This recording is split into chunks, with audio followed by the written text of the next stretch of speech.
ٹھیک ہے. نحمدہ ونصلی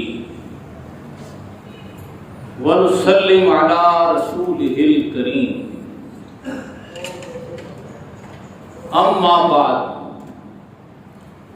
فاعوذ باللہ من الشیطان الرجیم. بسم اللہ الرحمن الرحیم. یا ایھا الذین آمنوا کتب علیکم الصیام کما کتب علی الذین من قبلکم لعلکم تتقون. وقال اللہ تبارک و تعالی شہر رمضان الذی انزل فیہ القرآن. وقال اللہ تبارک و تعالی انا انزلناہ فی لیلۃ القدر.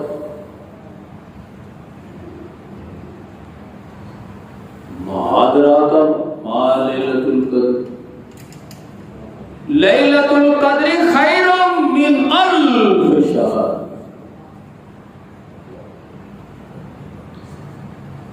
قال اللہ تبارک و تعالی لیقوم الناس بالقسط. قال اللہ تبارک و تعالی لیظہرہ علی الدین کلہ.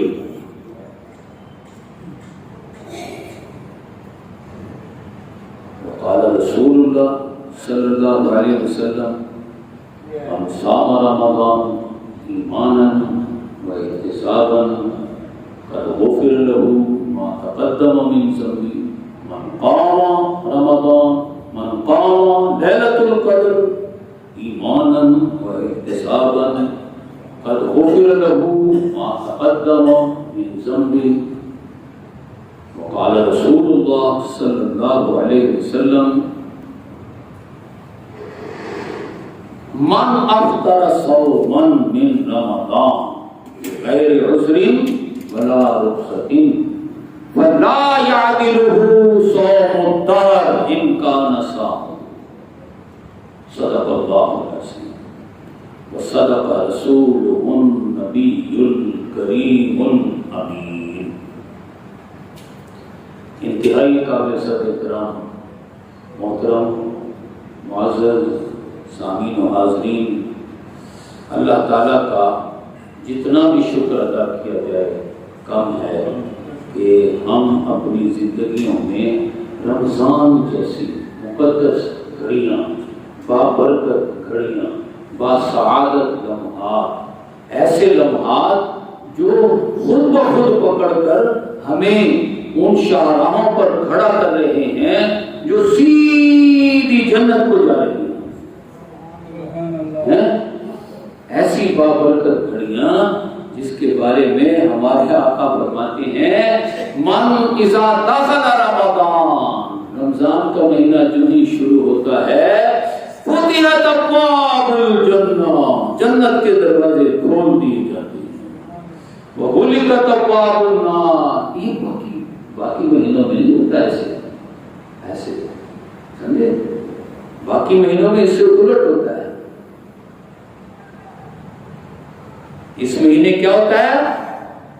جنت کے دروازے کھول دو اور جہنم کے بند کر دو. وسلسلۃ الشیاطین، اور شیطانوں کو زنجیروں میں جکڑ دو. اچھا، یہ جو شیطان کو زنجیروں میں جکڑنا ہے، یہ کون سے شیطان کو سمجھ لیں. شیطان دو قسم کے ہے نا قرآن حکیم میں، من الجنۃ والناس، جنوں میں سے اور انسانوں میں سے شیطان. ایک ابلیس ہے.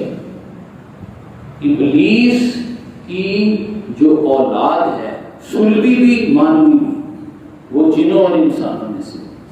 یہ شیطان تو اللہ تعالیٰ پکڑ کے رمضان کے مہینے میں جکڑ دیتا ہے، لیکن حدیث پاک میں آتا ہے ان النفس لامارۃ بالسوء، بے شک میرا نفس مجھے برائی کا حکم دیتا ہے۔ یہ ہر شخص کا اپنا پرسنل شیطان ہے۔ باہر کا شیطان تو اللہ نے جکڑ دیا، لیکن جو اندر کا میرا ذاتی جو میرا شیطان ہے، میرا نفس امارہ، دو نفس جو ہے نا، ویسے تو کئی ہیں لیکن بڑے مڈ ہیں تمام نفسوں کے، وہ دو نفس ہیں، ایک ہے نفس امارہ، ایک ہے نفس لوامہ۔ جو نفس امارہ ہے نا، اس کو حدیث پاک میں ہر شخص کا ذاتی شیطان کہا گیا۔ یہ نہیں جکڑا جاتا، یہ زنجیروں میں نہیں جکڑا جاتا، اس کے جکڑنے کا ایک ہی طریقہ ہے، ایک ہی طریقہ ہے۔ بندہ روزہ رکھے، ادھر روزہ رکھے، ادھر قرآن کو پڑھے، سمجھے تو یہ شیطان مسلمان ہو جاتا ہے اس شخص کا۔ ایک حدیث سے پاک ہے نا، آپ صلی اللہ علیہ وسلم نے فرمایا ہر شخص کے ساتھ شیطان، یہ باہر والا شیطان نہیں، اندر والا شیطان۔ تو جب آپ نے اس پر بہت زیادہ زور دیا نا، کئی دفعہ آپ نے گفتگو میں کہا ہر شخص کے ساتھ شیطان، تو ایک صحابی کھڑے ہو گئے اور قربان جائے ان کی ضرورت پر کھڑے ہو کہنے لگے یا رسول اللہ، کیا ہر شخص کے ساتھ شیطان؟ ہاں، ہر شخص کے ساتھ۔ اب اس نے مزید ضرورت کی، یا رسول اللہ کیا آپ کے ساتھ بھی شیطان ہے؟ ہاں میرے ساتھ بھی شیطان ہے، لیکن میں نے اسے مسلمان بنا لیا ہے۔ یہ جو باہر کا شیطان ہوتا ہے یہ تو جھگڑا جاتا ہے رمضان شریف میں، لیکن جو اندر کا شیطان ہے نا، اس کو مسلمان بنانا ہوتا ہے۔ اب میں ایک حدیث پاک سناتا ہوں اسی حوالے سے۔ ان الشیطان یجری من الانسان مجری الدم، یہ جو اندر کا شیطان ہے نا، حدیث پاک، اس شیطان کو، اس نفس امارہ کو اللہ نے یہ طاقت دی ہے کہ جیسے خون ہماری رگوں میں سرایت کرتے ہیں، شریانوں سے جاتا ہے، مریدوں سے آتا ہے دل میں، اسی کا نام زندگی ہے۔ دل دھڑکنا بند ہو جائے تو ختم، معاملہ ختم ہو جاتا ہے۔ تو شریانوں سے خون جاتا ہے ہر خلیے تک، اور وہاں سے واپس آتا ہے ہر مریض تک، اور پھر جاتا ہے پھیپھڑوں میں صفائی ہونے کے لیے، پھر آ جاتا ہے۔ تو یہ پروسیس ہے۔ جیسے خون سرایت کرتا ہے، ایسے یہ پرسنل شیطان انسان کے رگوں پہ بھی سرایت کر جاتا ہے۔ اب اسے کیسے جکڑو، کیسے معلوم؟ یہ جکڑنے کا ایک ہی طریقہ ہے، روزہ رکھو اور قرآن، صرف پڑھنا کافی نہیں ہے، قرآن کے 8 حقوق ہیں، پڑھو پھر سمجھو پھر عمل مشکل ہے، لہذا مشکلات برداشت کرو۔ تو یہ 4 چیزیں ہوگی، ٹھیک ہے؟ پھر دوسروں کو پڑھاؤ، پھر دوسروں کو سمجھاؤ، پھر دوسروں کو عمل کی دعوت دو۔ وہ کہیں گے تم عمل نہ زیادہ۔ ہاں، یہ جو مائنڈ یور اون بزنس ہے نا، اپنے کام سے کام رکھو جی، آپ نے اپنی قبر میں جانا ہے، میں نے اپنی میں جانا ہے، ہمیں میرے معاملات میں دخل۔ اور لا کیا چیز ہے؟ لا الہ، وہ 360 بت رکھے ہوئے تھے، وہ کہتے تھے ٹھیک ہے بس صحیح ہے، ایسے ہی چلتا ہے، امن کو خراب نہ کرو۔ آپ نے کہا امن کے بچوں، لا کیا ہے؟ نہیں کوئی 360 نہیں، الا اللہ، ایک اللہ۔ بندہ مومن تو آگے بڑھ کے لڑائی لڑتا ہے، سمجھے؟ وہ سردار کہہ رہے نہیں امن سے رہنا چاہیے، یہ امن خراب کر رہا ہے، یہ دیکھو جی خانہ کعبہ میں کتنا اچھا امن ہے، یہ ہمارا امن انتشار پھیلانا چاہتے ہیں. آپ نے کہا انتشار کے بچوں لا الہ کوئی معبود نہیں. 360 کے بچے الا اللہ ایک اللہ. کیسا اللہ؟ محمد الرسول اللہ. جیسے ہمارے آقا نے مانا ویسا اللہ، ویسا اللہ. جیسے ہمارے آقا نے خود اللہ کی مرضی پر عمل کر کے دکھایا اور اللہ کی مرضی کو نافذ کر کے بھی دکھایا، ویسا لا الہ الا اللہ. 70 کے 17 کی درخواست تھی، جناب آپ رہنے دینا، آپ اپنی منوانا چاہتے ہیں، ہم 70 سردار بیوقوف نہیں تھے. کوئی ایک تو آپ کی بات مانے تو چلو ہم سمجھے بھی، لہذا آپ رہنے دیں، آپ کیوں خام خواہ ہمارے اہم کے دعا کرتے ہیں. آپ نے کہا من کے بچوں لا الہ، میں کسی کی بات نہیں مانوں گا. سب 360 کے سب غلط ہے. الا اللہ ایک اللہ. کیا ہوا اس کا نتیجہ؟ کیا نکلا اس کا نتیجہ؟ سب کے سب نے مارا نا، ہم نے مار کھا لی. تو یہی تو دین ہے، اور کیا ہے؟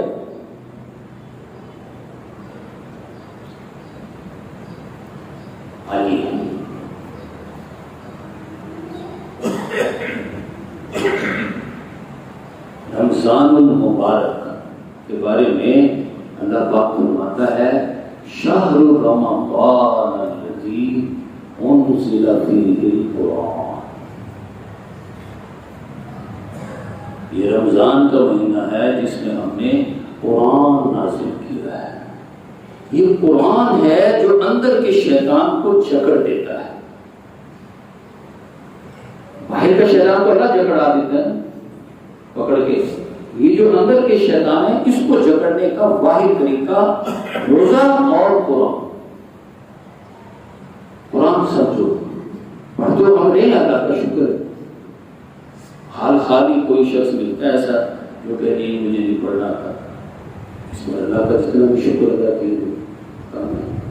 لیکن جب پوچھا جائے سمجھنے کا تو سمجھو. جب دل و دماغ میں قرآن آ جاتا ہے نا، بس پھر قرآن کی تاثیر دیکھو کیا ہے. مجھ سے کیا پوچھتے ہو؟ اللہ تو بتا رہا ہے لو انزلنا ھذا القرآن علی جبل، اگر ہم اس قرآن کو پہاڑ پر نازل کر دیں نا، پہاڑ پر، لرأیتہ خاشعا متصدعا من خشیۃ اللہ. تو وہ پہاڑ کو پہاڑ کیوں کہتے ہیں؟ بہت اونچا بڑا ہوتا ہے پہاڑ، اونچا بڑا. تو پہلے تو اپنی بڑائی ختم کرتا ہے، پچھڑ جاتا ہے. قرآن نازل ہونے سے سب سے پہلے وہ اپنی پڑھائی پیچھے جاتا ہے، نیچے جیسے ہے ہی نہیں. اور کیونکہ اکٹھا ہو جاتا ہے پھر کیا ہوتا ہے؟ خاشعا متصدعا من خشیۃ اللہ، پھر اللہ کے خوف سے پھٹ جاتا.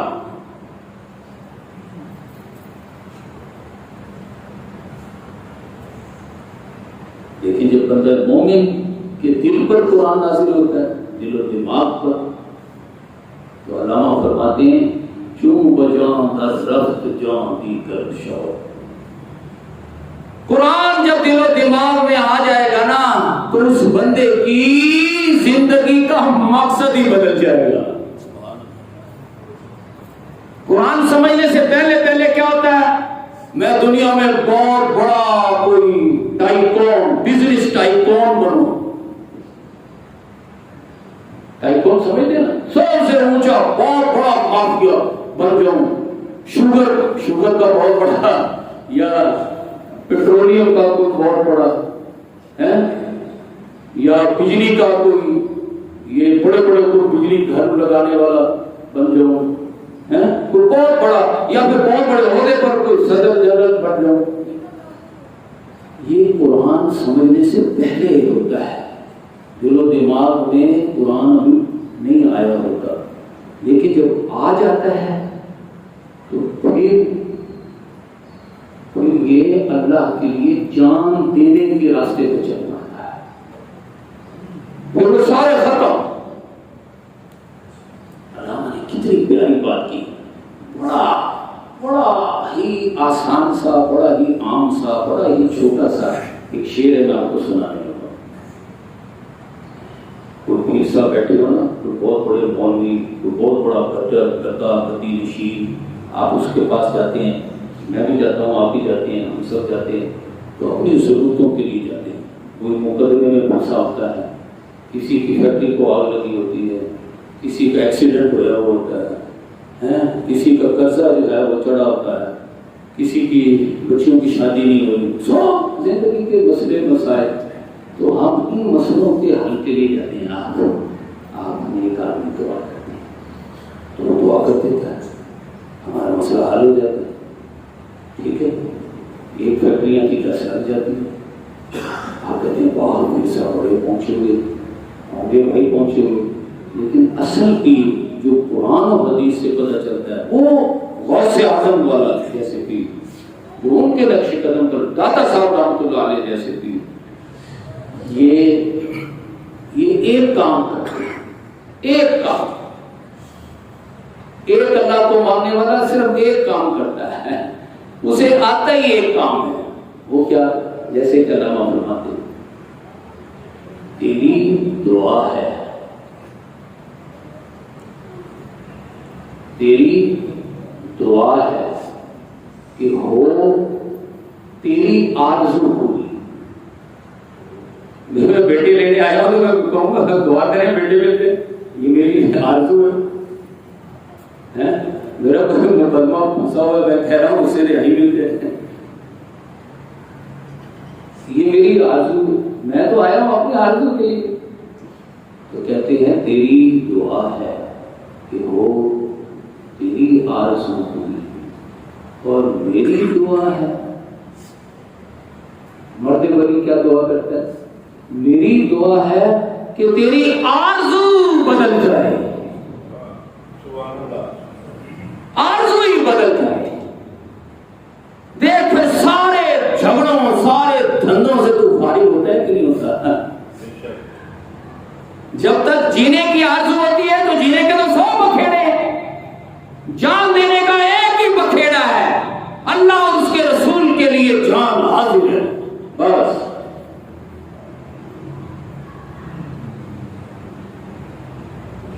یہ جذبہ کہاں سے آتا ہے؟ آپ فرماتے ہیں کیوں بجان در رفت جان دیگر شور۔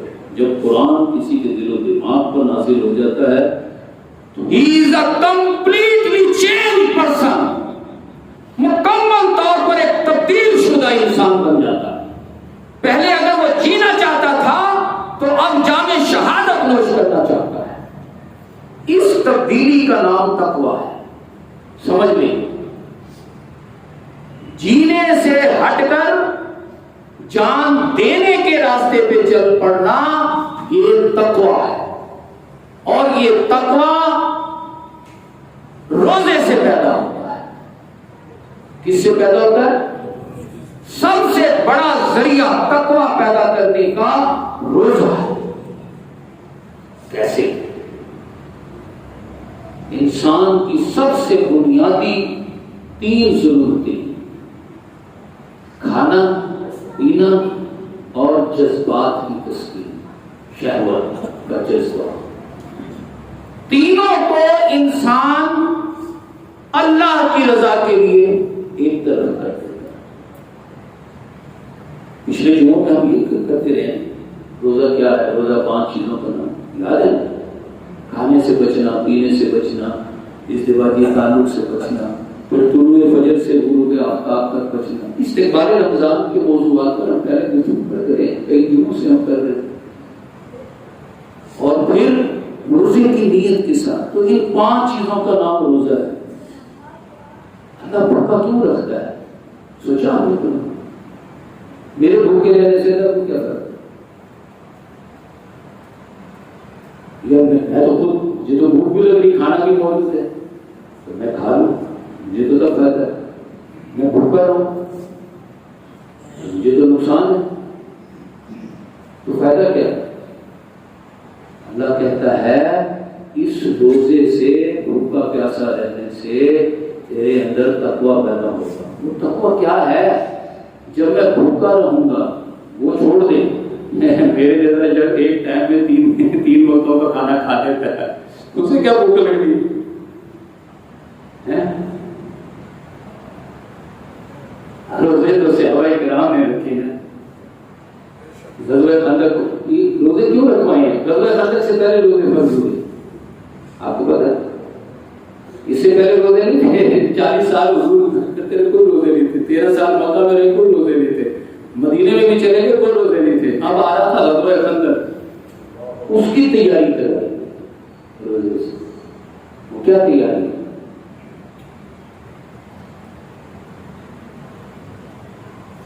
کھانا پینا نہیں، خود حضور صلی اللہ علیہ وسلم خندق کھود رہے ہیں۔ ایسے نہیں ایک بیلچم آتی ہے جتنا ڈلیا باقی کھودتے رہو، ایسے نہیں اٹھایا تھوڑا سا اور لے گئے تبرک کے لیے، ایسے نہیں۔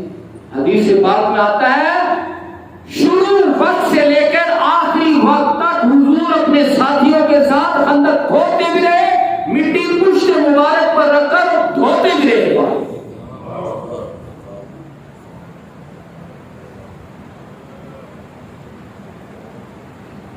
یہی وہ غزوہ خندق ہے نا جہاں زور کی نماز آئی، صحابہ کرام کہنے لگے یا رسول اللہ زور کا نماز کا وقت ہو گیا، آپ نے کہا بعد میں پڑھیں گے، پہلے یہ کام کرو۔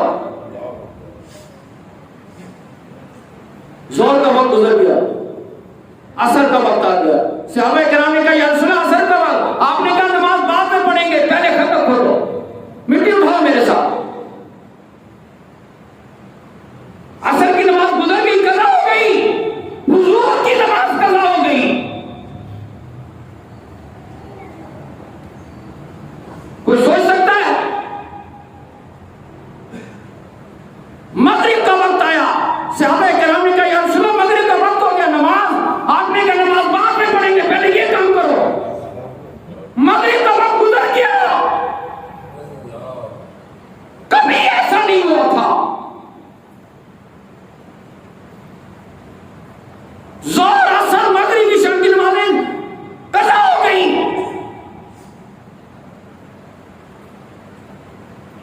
جب خندق کھود لی، آپ نے تیر اندازوں کو وہاں پر متعین کیا اور کہا خدا کی قسم ایک تیر کے بدلے میں 3 بندے جنت میں جائیں گے،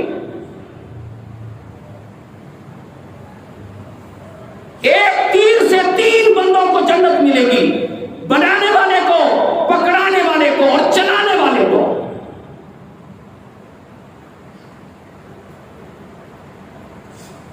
جنتیں اس طرح ملتی ہیں، یہ جذبہ روزے سے پیدا ہوتا ہے، روزے اور قرآن کے ذریعے۔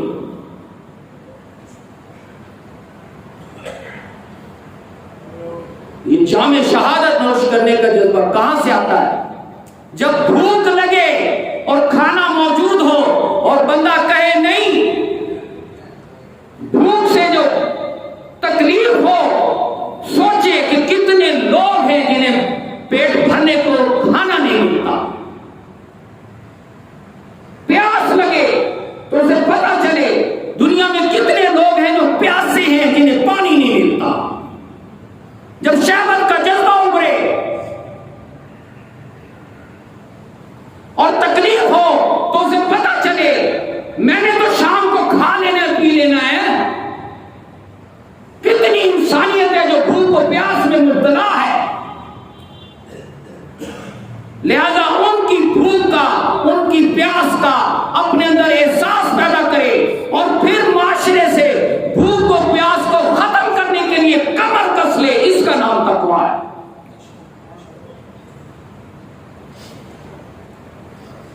معاشرے میں بھوک و پیاس بھی ہو، مہنگائی کا کوڑا ہر لمحہ برستا رہے،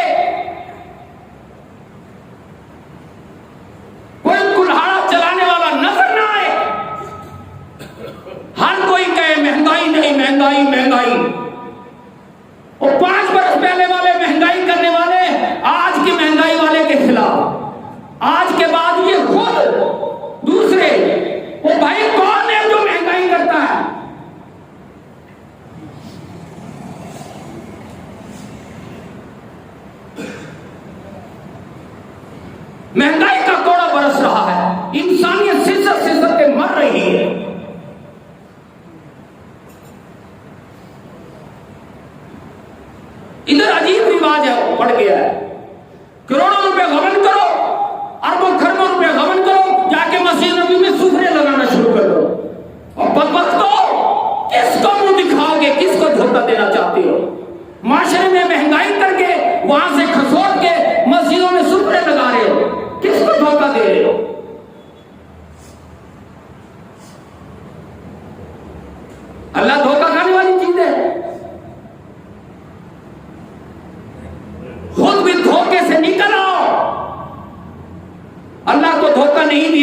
جاتا، یہ سمجھ آ جانا، اسی کو تقویٰ کہتے ہیں، اس چیز کی سمجھ آ جائے۔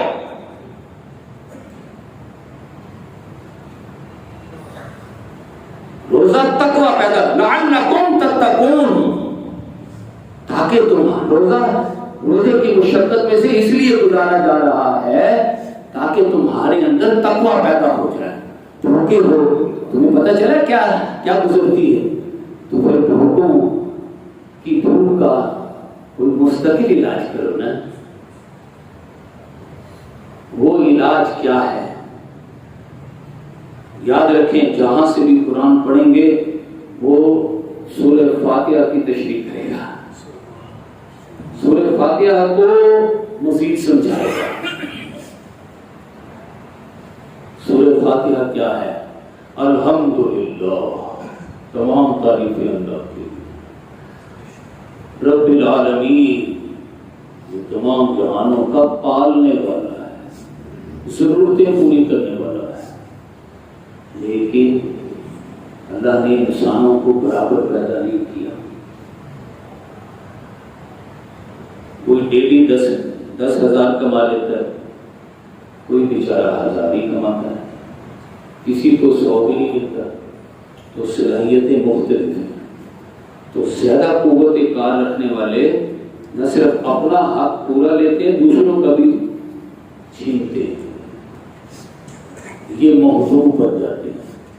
اب ان کے خلاف یہ ہیں اصل میں مہنگائی کرنے والے، ان کے خلاف کلمہ حق بلند کرنا، ان مغضوبوں اور ظالموں اور مکاروں کے خلاف کلمہ حق بلند کرنا۔ اس میں ایک عجیب بات ہے، اس کو اچھی طرح سمجھیں۔ میں ایک آیت پڑھتا ہوں، اس سے آپ غور کریں۔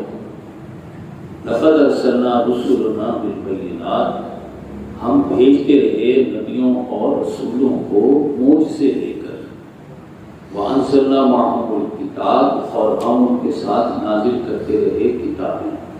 تو ہم سے پہلے تورات، زبور، انجیل ہے نا، چاہے تو اللہ نے بیان کر دی، ساری کتابوں کا ذکر نہیں ہے۔ تو والمیزان، اور ترازو دے کر اللہ نبیوں کو بھیجتا رہا۔ کیا کریں گے وہ نبی آ کر؟ لیقوم الناس بالقسط، تاکہ لوگوں میں انصاف قائم کرے۔ اللہ نبیوں کو کس لیے بھیجتا ہے؟ یہ جو دوسروں کا بھی حق چھین لیتے ہیں، دیہڑی لگا لیتے ہیں، لگواتے ہیں 5000 کی اور 500 روپے دے کے دکھا دیتے ہیں، وہ بیچارہ کیا کرے؟ وہ ادھر سے چھوڑے گا، وہ کہیں اور جائے گا تو وہاں سے 500 بھی نہیں ملتے، وہاں سے ملے نہیں 400، لہذا وہ مجبور ہے وہی دیہڑی لگانے پر۔ یہ کیا ہے؟ یہ ظلم ہے۔ اس ظلم کو ختم کرنا، اس کے خلاف آواز بلند کرنا۔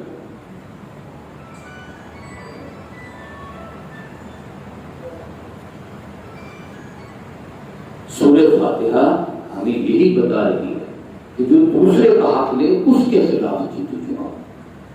اب آئیے اس طرف کہ اللہ پاک فرما رہا ہے شہر رمضان الذی انزل فیہ القرآن، ہم نے رمضان کے مہینے میں قرآن نازل کیا ہے، یعنی رمضان کی ساری برکتیں، ساری سعادتیں اس قرآن کی وجہ سے۔ اور مجھے کہنے دیں، قرآن کی ساری برکتیں صاحب قرآن کی وجہ سے۔ صاحب قرآن کون؟ ہمارے آقا و مولا علامہ اقبال کہتے ہیں، لا تو قلم بھی تو تیرا وجود گنبد آبگینہ رنگ، تیرے محیط میں ہوا، اے اللہ ساری دنیا کے جو سمندر ہے نا، وہ آپ کے سمندر رحمت کا ایک بلبلہ بھی نہیں بنتی۔ آپ کی رحمت کتنی وسیع، جہاں جہاں تک اللہ رب العالمین ہے، ہمارے آقا وہاں وہاں رحمت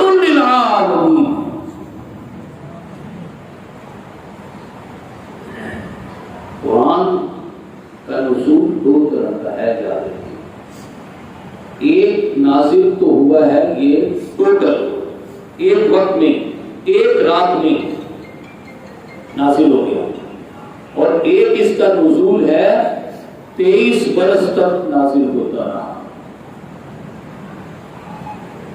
جو پہلا نزول ہے نا ایک رات میں، اللہ فرماتا ہے اِنَّا أَنزَلْنَاهُ فِي لَيْلَةِ الْقَدْرِ، ہم نے اس قرآن کو ایک رات شب قدر میں نازل کیا۔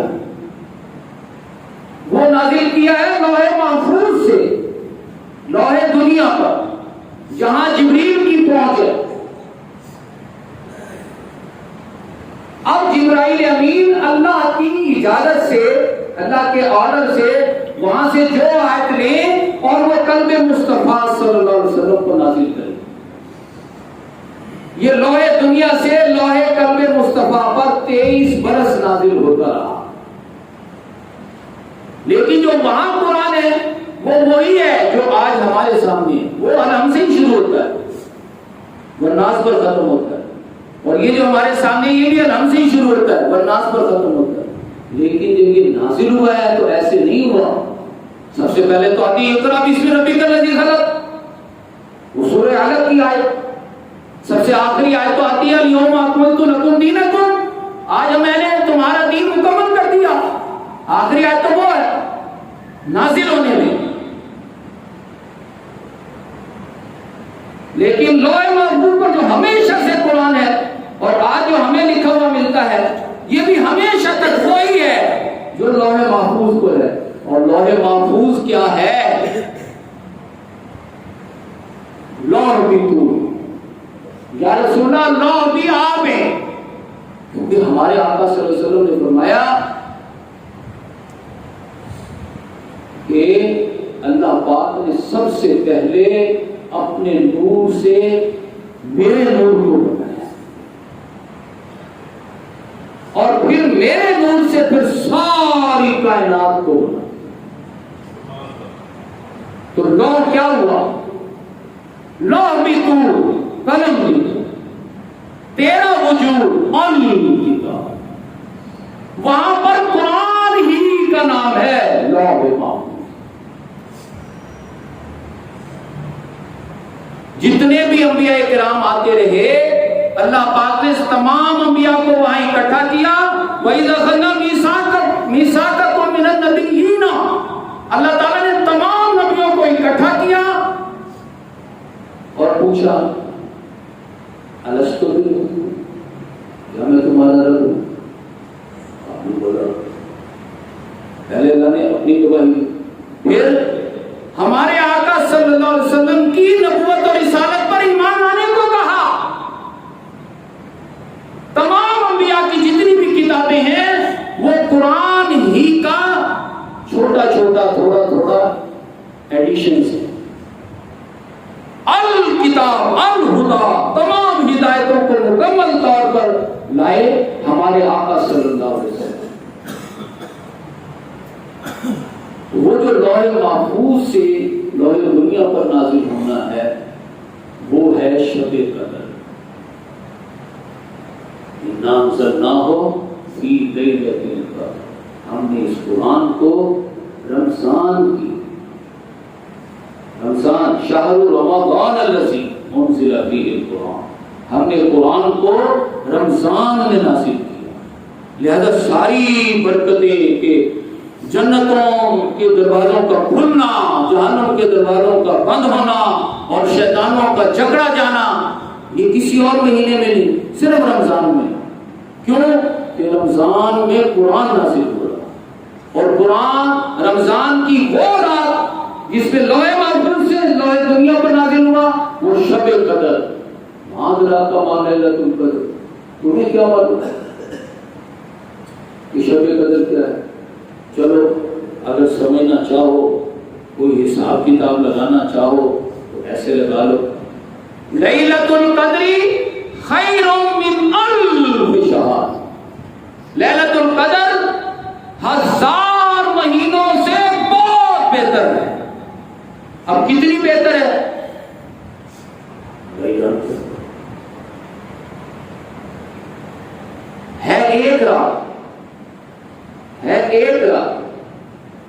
رمضان ہی میں آتی ہے۔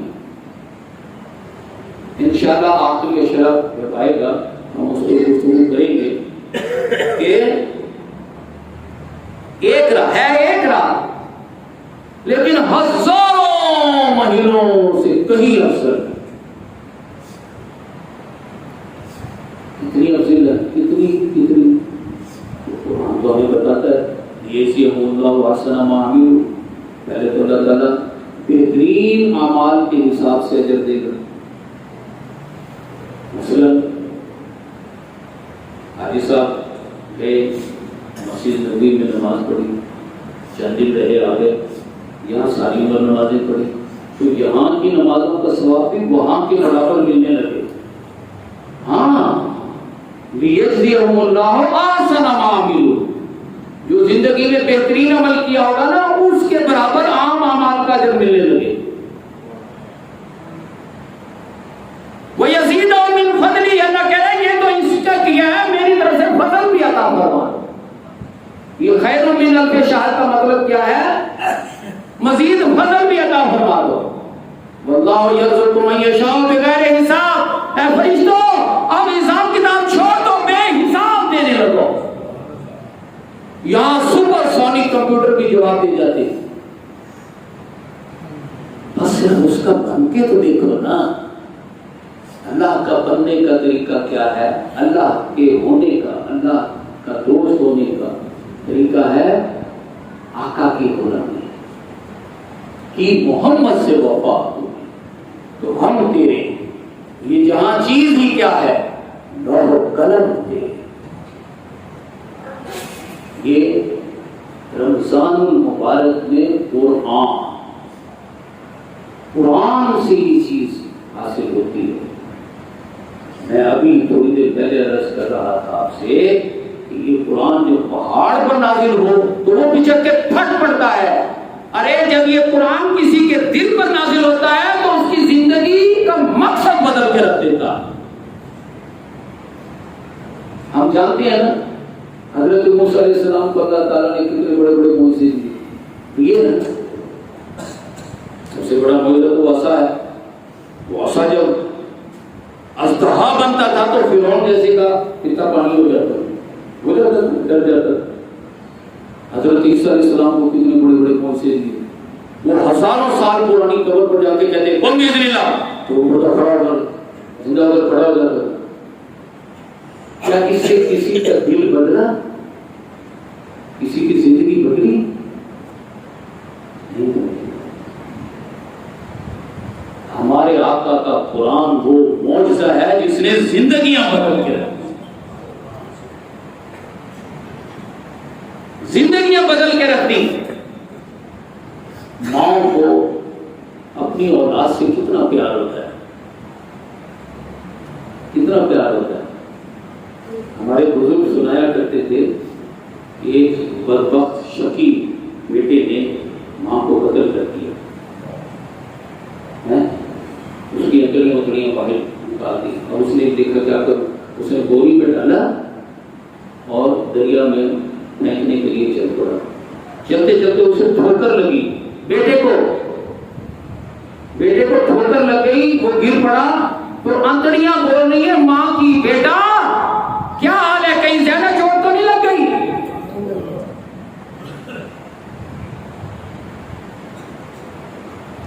ماؤں کو اتنا پیار ہوتا ہے، اللہ کو اپنے بندوں سے اس سے 70 گنا زیادہ پیار ہے، اس سے زیادہ پیار ہے۔ اور ماؤں کی بات ہی چلی ہے تو غزوہ احد میں ایک ایسی ماں بھی ہے، ام عمارہ، افواہ اڑی کہ حضور شہید ہو گئے، نکلی گھر سے، اطلاع ملتی ہے کہ آپ کا بیٹا شہید ہو گیا۔ ام عمارہ کہتی ہے بیٹے کا چھوڑو، ما فعل رسول اللہ، مجھے حضور کا بتاؤ کیا حال ہے۔ کہا وہ تو شکر ہے، ٹھیک ہے، اللہ کا شکر ہے۔ انہیں بیٹے کا غم نہیں ہے، سجدہ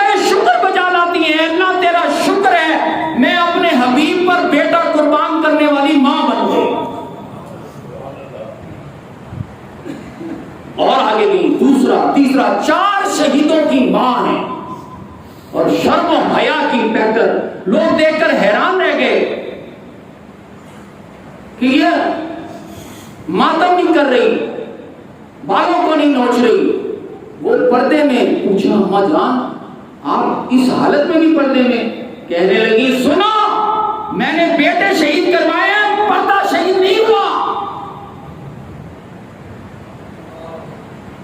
میں اسی طرح ہی باپردہ ہوں. یہ قرآن جس کے دل و دماغ میں نازل ہو جاتا ہے تو پھر وہ اپنے آقا کا سچا عاشق بنا دیتا ہے. یہ قوت عشق ہوتی ہے بندہ مومن کے پاس, اسے علامہ کہتے ہیں. قوت عشق سے ہر پست کو بالا, قوت عشق سے ہر پست کو بالا کر دے اور دہر میں اس میں محمد سے اجالا آتا. نعرہ تکبیر, نعرہ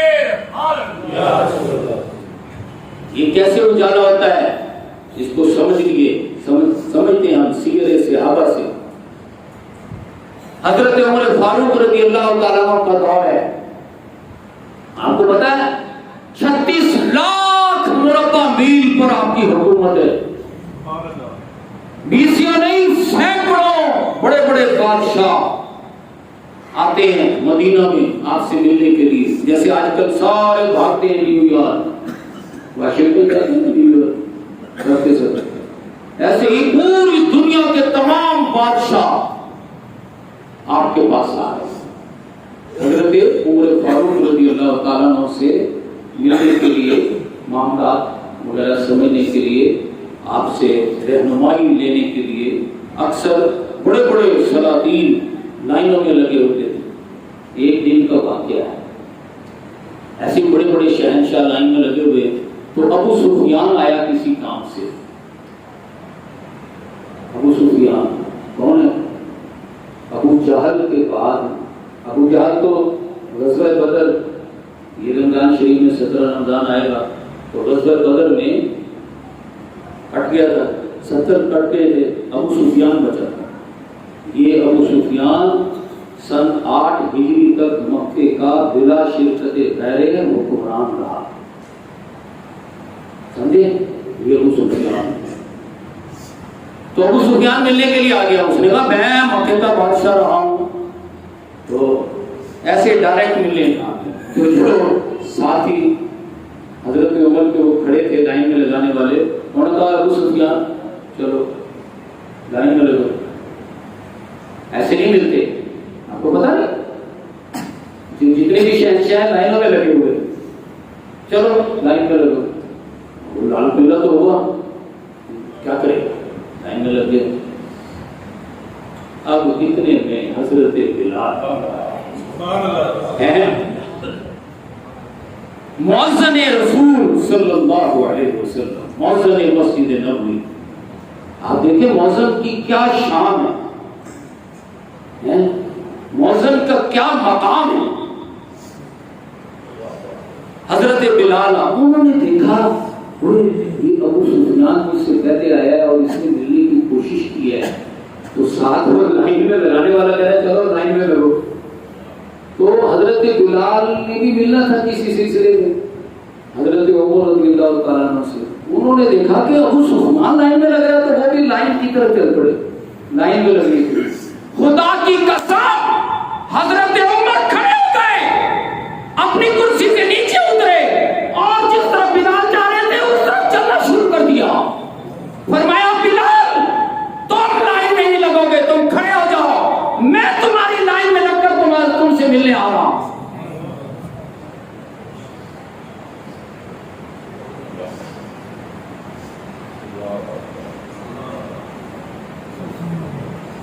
وہ ابو سفیان, اب آپ اندازہ لگائیں, وہ غصے سے پھٹا جا رہا ہے. اور یہ نسل در نسل غلام اور ہم جدی پشتی یہاں کے سردار, ہمیں لائن میں کھڑا کر دیا گیا اور خود امیر المومنین اس کی لائن میں لگ گئے.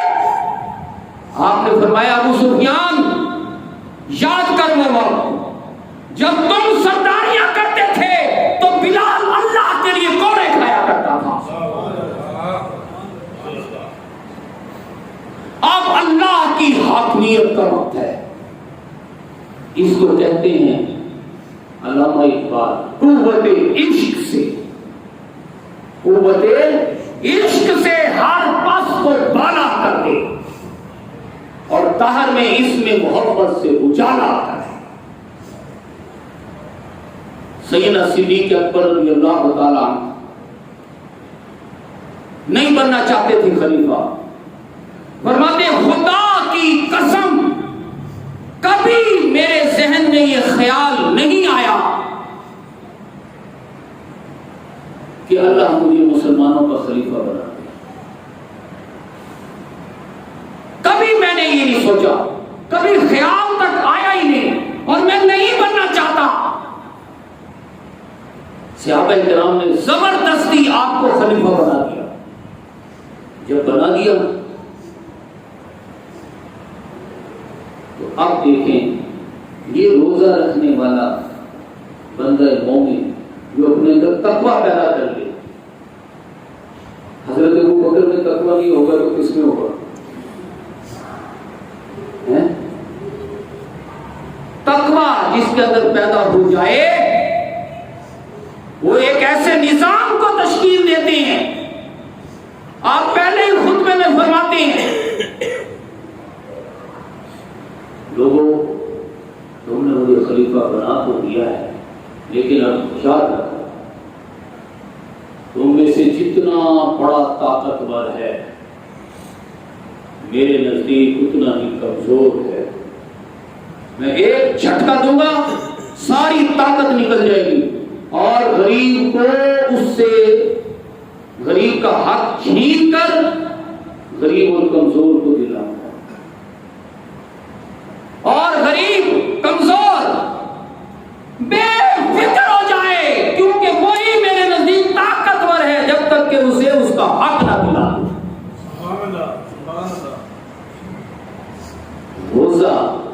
روزے دار میں یہ جذبہ اور اس جذبے سے یہ نظام تشکیل دیتا ہے۔ اللہ پاک نے اس لیے روزے فرض کیے کہ ہم روزوں کے ذریعے سے اپنے اندر وہ تقویٰ پیدا کریں جو اس نظام کی تبدیلی کا باعث بنے۔ اسی لیے ان روزوں کی بھی اور نمازوں کی بھی اور قرآن کی نماز تراویح کی بھی بہت فضیلت، اس وجہ سے فضیلت کہ یہ ذریعہ بن جائیں معاشرے کی تبدیلی کا۔ ہمارے آقا صلی اللہ علیہ وسلم فرماتے الصیام والقرآن یشبعان للآخر، رمضان یعنی اس کے روزے اور قرآن یعنی اس کی نماز تراویح، یہ دونوں قیامت کے دن دو بدلیوں کی صورت میں ظاہر ہوں، جہاں کہ نفس نفسی کا عالم ہوگا، ہر ایک کو اپنی ہی کوئی۔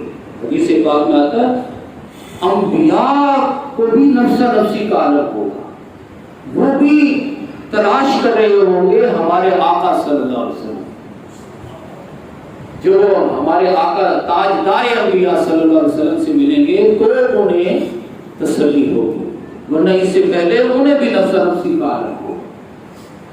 ایسا دن ہوگا، اور یہ رمضان اور قرآن ہمارے آقا فرماتے ہیں اپنے روزے دار پر اور نماز تراویح پڑھنے والے پر رحمت کا سایہ ہے، رحمت کا سایہ۔